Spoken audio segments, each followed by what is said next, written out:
Selamat datang di Si Binuang Channel. Terima kasih sudah mampir. Mari kita lanjutkan novel Tikam Samurai, Si Bungsu, karya Makmur Hendrik, bagian 82. Tapi di wajah Karibasa hanya tergurat kebencian, dan tangan letnan itu pun bergerak. Sebuah pukulan karate jarak dekat menghajar mulut Karibasa. Terdengar bunyi tak sedap ketika pukulannya beradu dengan bibir Karibasa. Nah, bicaralah setan, letnan itu berkata lagi sambil menegakkan kepala Karibasa. Dan tiba-tiba, tuih, Karibasa meludahi muka letnan yang berjarak sejengkal di hadapannya itu. Ludahnya bercampur darah dan gigi. Ya, pukulan tidak hanya memecahkan bibirnya, tapi juga merontokkan 4 buah gigi depannya. Letnan itu menyumpah-nyumpah dan muntah kena ludahnya. Dan tiba-tiba dia berbalik, menghantam Karibasa dengan tendangan. Pukulan tendangan pukul tendang pukul lalu terhenti terengah-engah. Tubuh Karibasa tergantung tak bergerak. Dan mata si bungsu berkunang-kunang. Tubuhnya basah oleh peluh. Dia jadi malu pada dirinya. Teringat olehnya betapa cepatnya dia menyerah ketika di Koto baru itu. Kenapa dia turuti perintah mayor itu untuk menyerah membuang samurai? Kenapa? Bukankah dia bisa melawan? Secepat itukah dia harus menyerah? Kini lihatlah Karibasa ini. Tak segeming pun dia beranjak dari pendiriannya. Dia jadi malu pada dirinya sendiri. Dan dia mengagumi lelaki yang barangkali usianya telah melampaui 45 ini. Dia tatap tubuh lelaki yang terkulai dalam ikatannya itu. Kelihatannya lemah dan tak berdaya. Tapi di dalam tubuhnya yang kini tak berdaya itu, alangkah besarnya kehormatan yang dia miliki. Alangkah mulia pribadinya. Alangkah banyaknya, pejuang-pejuang lainnya berhutang nyawa padanya.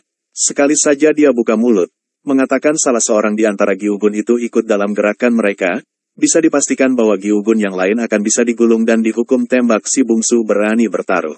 Jarang satu di antara 100.000 bangsanya yang akan tahan menutup rahasia jika telah disiksa seperti Karibasa ini. Kini dia melihat betapa teguhnya lelaki tua ini memegang rahasia.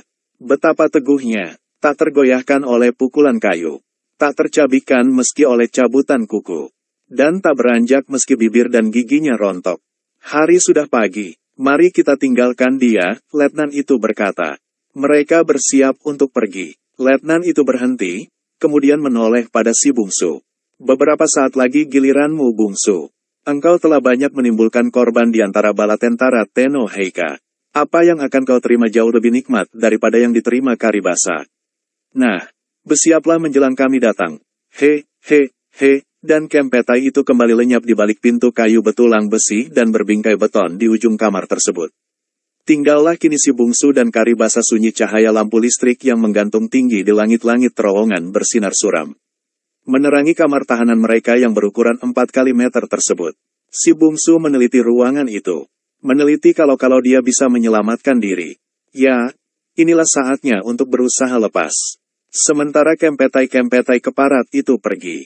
Kalau saja dia lepas, dan di dinding sana ada 2 bilah samurai, oh alangkah akan jahanamnya Jepang-Jepang itu dia perbuat. Dan matanya meneliti. Kamar itu sengaja dibuat untuk kamar penyiksaan tawanan itu terlihat dari gelang-gelang perantai kaki dan perantai tangan yang tersebar di lantai dan di langit-langit. Kemudian perkakas penyiksaan. Bau ruangan ini juga pengap. Amis, tasyak lagi, di sini telah cukup banyak darah tertumpah. Telah cukup banyak nyawa direnggutkan. Kini bagaimana dia harus membebaskan diri? Dia tengok tangannya. Keduanya terantai ke atas. Dia coba merenggut rantai itu. Tapi terlalu kukuh. Nampaknya rantai itu ditanamkan dan dicor dengan semen ke loteng goa yang terbuat dari batu itu. Tangannya tak mungkin lepas. Kecuali kalau dipotong sebatas pergelangan. Dia mau saja memotongnya sebatas pergelangan asal bebas. Tapi tanpa jari jemari, apakah artinya lagi? Dan kalau dia ingin bebas, dia harus memotong kedua pergelangan tangannya. Lantas dengan apa lagi dia harus membalas?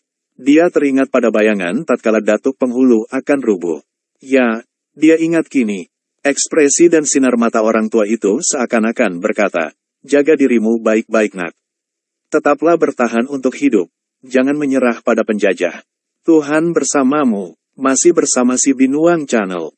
Mari kita lanjutkan novel Tikam Samurai, Si Bungsu, karya Makmur Hendrik, bagian 83. Itulah ucapan yang tak terucapkan, tapi sempat dia baca dari wajah orang tua itu. Tetaplah bertahan untuk hidup. Jangan menyerah. Kalimat ini seperti sebuah sumpah yang dipegang teguh oleh pejuang-pejuang ini.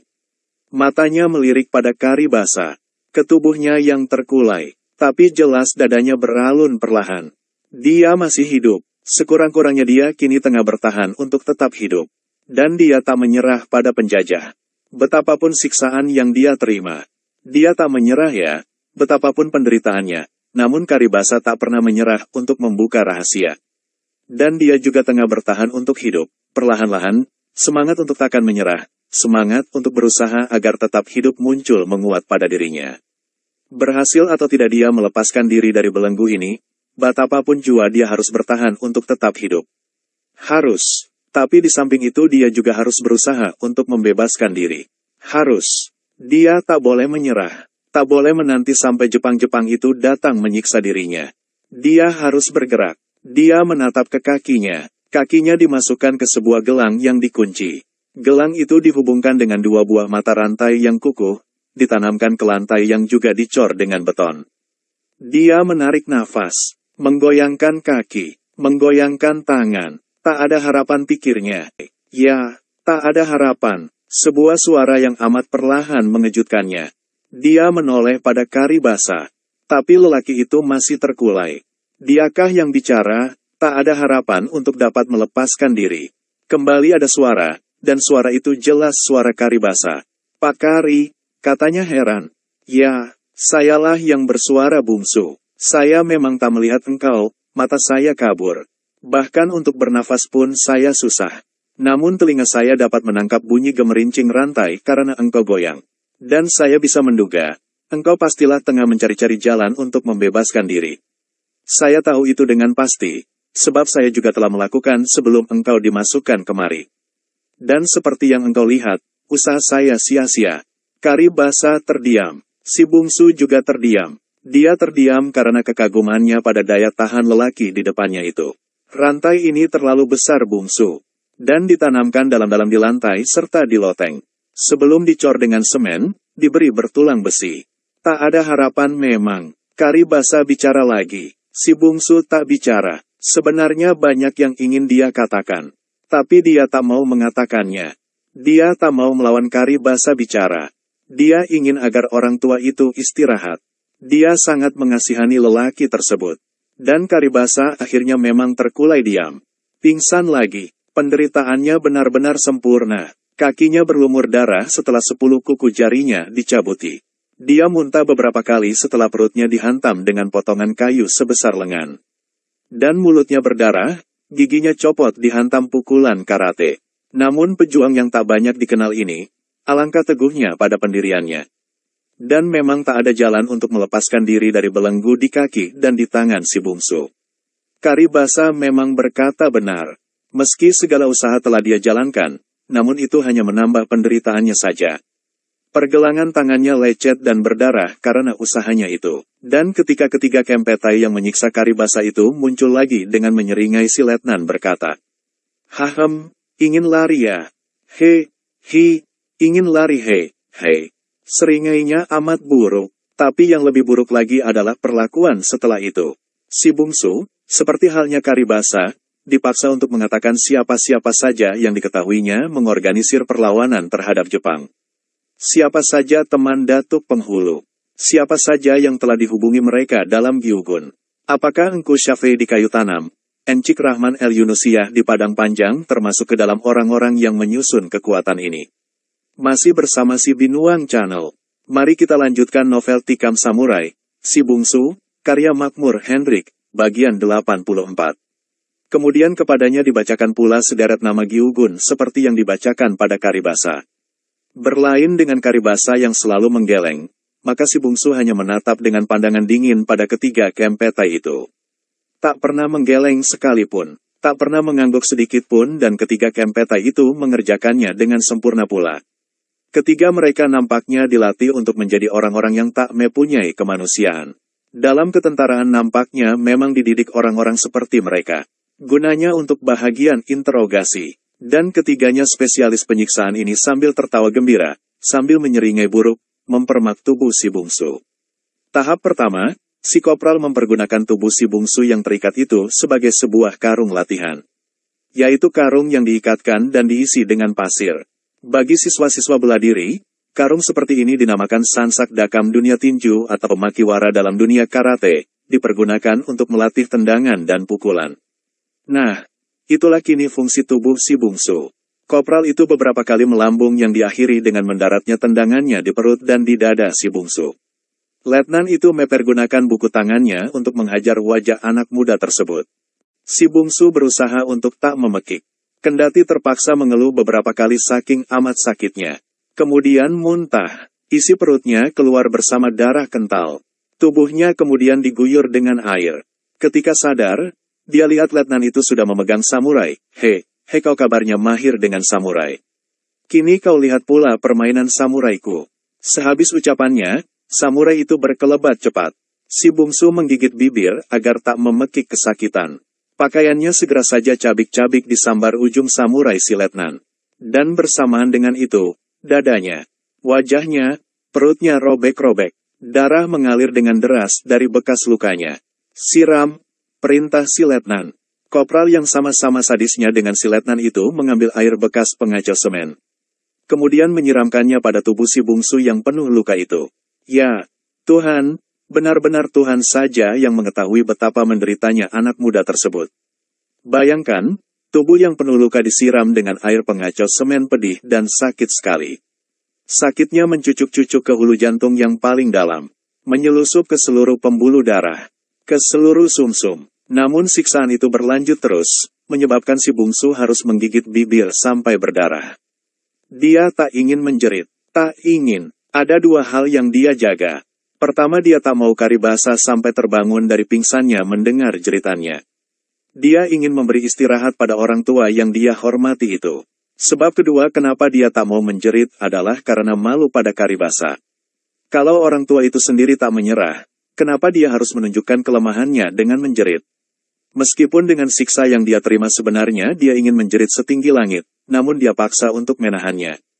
Padahal setiap orang tahu, jika kesakitan, maka tangis pekik merupakan salah satu faktor yang dapat mengurangi sakit dan derita yang ditanggung. Rasa sakit dan derita itu berkurang bukan dari segi fisiknya, melainkan dari segi psikologisnya. Rasa sakit tetap sama, menjerit atau tak menjerit. Tetapi secara ilmu kejiwaan, menjerit atau menangis bagi seorang penderita merupakan penyaluran. Dan sebuah penyaluran merupakan pengurangan bagi penderitaan. Masih bersama si Binuang Channel. Mari kita lanjutkan novel Tikam Samurai, Si Bungsu, karya Makmur Hendrik, bagian 85. Itu teorinya, tetapi si bungsu tak mau memakai teori ini. Baginya lebih baik dan lebih terhormat untuk tetap diam. Meskipun bibirnya berdarah dia gigit dalam usahanya menahan sakit yang tak tertanggungkan itu. Selesai upacara penyayatan dengan samurai itu, maka letnan tersebut istirahat sejenak. Namun itu bukan berarti istirahat pula bagi penderitaan si bungsu. Sebab begitu si letnan duduk, si prajurit tegak. Dengan tang di tangan, dia maju melangkah mendekati si bungsu. Katakan siapa-siapa yang ikut dalam gerakan kalian, siapa pula di antara Gyugun yang terlibat. Ujar si letnan dari tempat duduknya. Si bungsu tetap diam. Dia tengah membayangkan kesakitan yang akan dia derita. Dia tahu, tang di tangan prajurit sadis itu akan dipakai untuk mencabut kuku-kukunya seperti yang telah dilakukan pada Karibasa. Karena dia diam, letnan itu memberi isyarat. Si prajurit meraih sebuah tong, meletakkan di sisi kiri si bungsu. Kemudian dia naik ke atas. Sebelum si bungsu sadar apa yang akan terjadi, Jepang itu menjepit telunjuk si bungsu dengan tangnya. Letnan itu mengangguk, dan si bungsu kali ini tak bisa menahan pekik kesakitannya.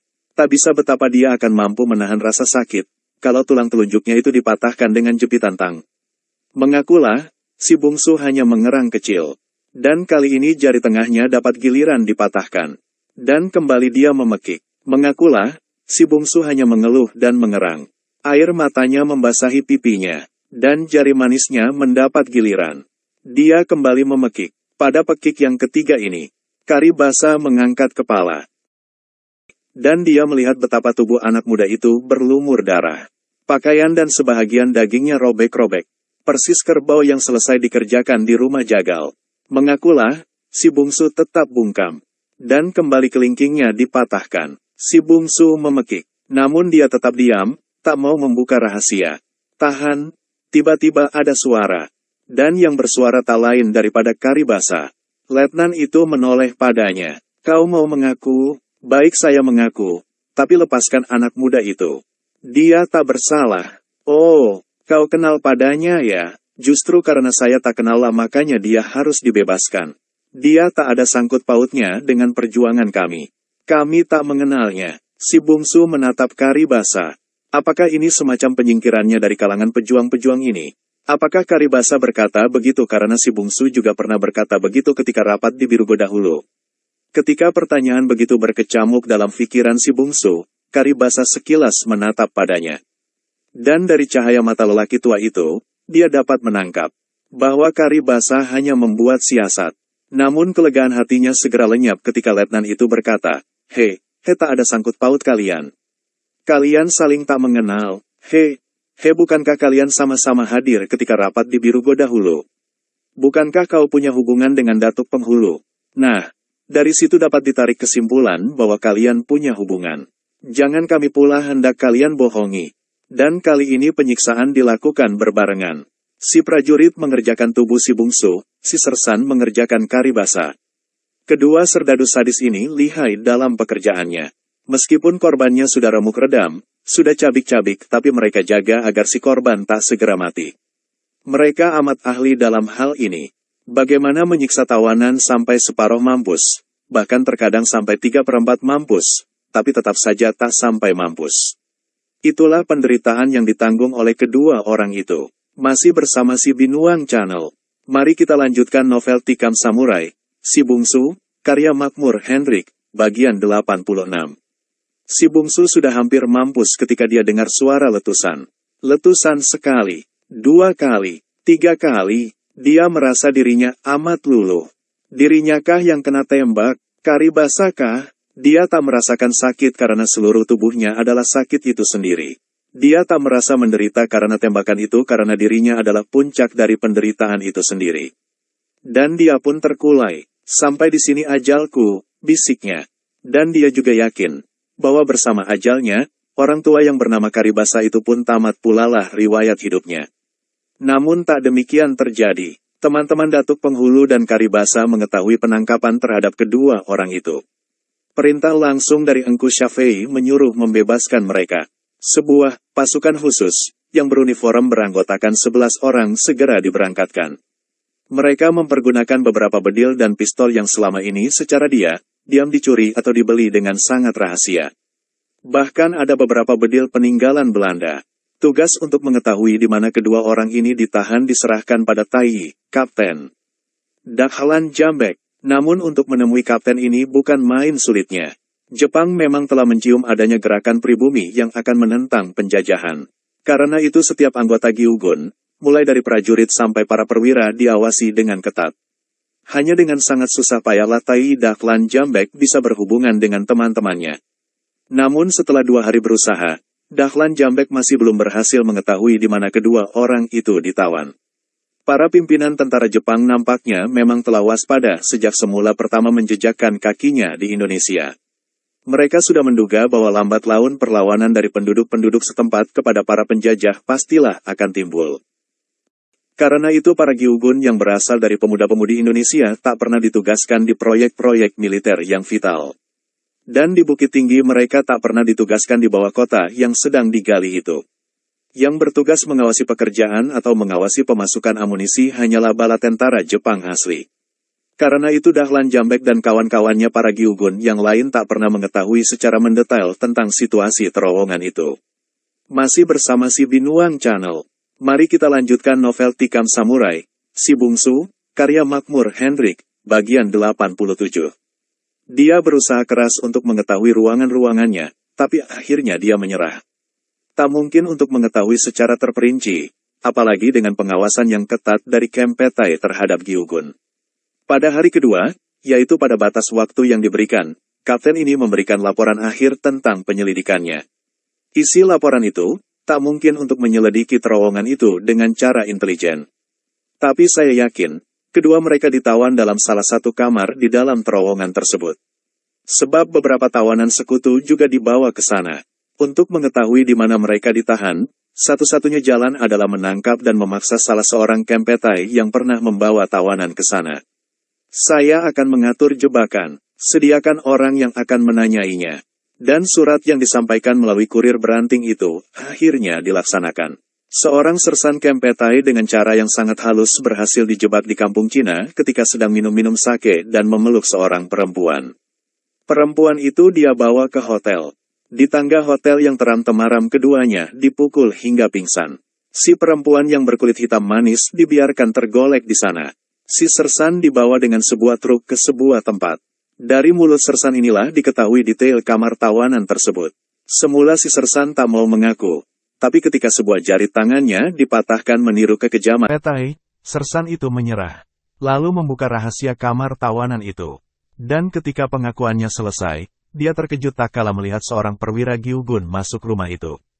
Dia segera tegak dan memberi hormat dengan sikap sempurna. Dia jadi gembira, karena dengan kehadiran perwiranya itu berarti kebebasan baginya dari tangkapan ekstremis ini. Namun dia segera terkejut tak kala melihat perwira itu menatapnya. Orang yang mematahkan jarinya itu mengambil sebilah samurai, memberikan kepada sersan itu. Sersan itu terheran-heran. Rasa herannya berubah jadi rasa terkejut ketika perwira Gyugun itu berkata dengan nada memerintah, "Harakiri." Sersan Kempeitai itu melongo. Harakiri, lagi-lagi perintah perwira itu bergema. Dan kini sama-sama jadi jelas soalnya oleh si sersan. Dia diperintahkan harakiri, bunuh diri, pastilah salah satu sari dua sebab. Pertama karena dia telah membocorkan rahasia militer.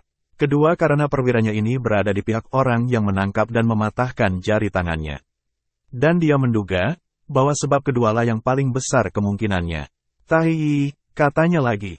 "Saya orang Indonesia. Jepang sudah terlalu banyak membunuh bangsa saya. Kini kau harakiri atau gunakan samurai itu untuk melawan, membebaskan diri." Perintah Tai yang tak lain daripada Dahlan Jambek itu membuat tubuh si sersan menggigil. Dia sudah tentu memilih yang kedua, yaitu mempergunakan samurai itu untuk melawan. Sebab baginya tak ada harapan untuk hidup. Demikian putusan Dahlan Jambek. Kalau Jepang ini tak dibunuh, maka rahasia penangkapannya akan bocor. Dan kebocoran itu membahayakan perjuangan. Sersan itu menebaskan samurainya. Orang pertama yang dia serang dengan samurainya adalah orang yang paling dekat dengannya. Orang itu adalah Tai Dahlan Jambek. Tebasan samurainya amat cepat mengarah pada leher kapten itu. Namun Dahlan Jambek adalah seorang perwira yang dididik dengan kekerasan disiplin militer Jepang. Karena dia perwira, maka kepadanya juga diajarkan cara menggunakan samurai. Dan kemana-mana, perwira Jepang umumnya membawa samurai. Demikian juga dengan kapten ini. Begitu sabetan samurai si sersan terayun, sesuai dengan latihan dasar yang diterima, dia mundur dengan cepat 2 langkah ke belakang. Kemudian ketika serangan berikutnya datang, dia menggeser tegak 2 langkah. Dan si sersan lewat di sampingnya. Dengan cepat sersan itu memutar tegak dan kembali mengayunkan samurainya. Namun saat itu pula samurai di pinggang Tai Dahlan Jambek keluar dari sarungnya. Putaran tubuh si sersan disilang oleh tebasan samurai Dahlan Jambek. Bahu kanan sersan itu hampir putus. Sabetan kedua membuat kepalanya hampir putus. Dia jatuh, tapi kematian datang sebelum tubuhnya mencapai lantai rumah. Perlahan-lahan kapten itu memasukkan samurainya ke sarangnya setelah melapnya ke baju sersan yang rubuh itu. "Kuburkan dia malam ini." Dan malam ini juga kedua kawan-kawan itu harus dibebaskan. Mulai hari ini kontak antara teman-teman dengan kami para Gyugun harus diputuskan buat sementara waktu. Situasi tambah panas. Kabarnya di Jakarta telah terjadi sesuatu. Saya yakin saatnya untuk kemerdekaan sudah dekat. Karena itu, tunggu perkembangan selanjutnya. Salam saya untuk para pimpinan yang lain. Juga buat kedua teman-teman yang ditawan itu. Dan kapten ini lenyap ke dalam gelapnya malam. Terima kasih sudah bersama si Binuang Channel. Jangan lupa mampir pada bagian selanjutnya novel Tikam Samurai, Si Bungsu karya Makmur Henrik.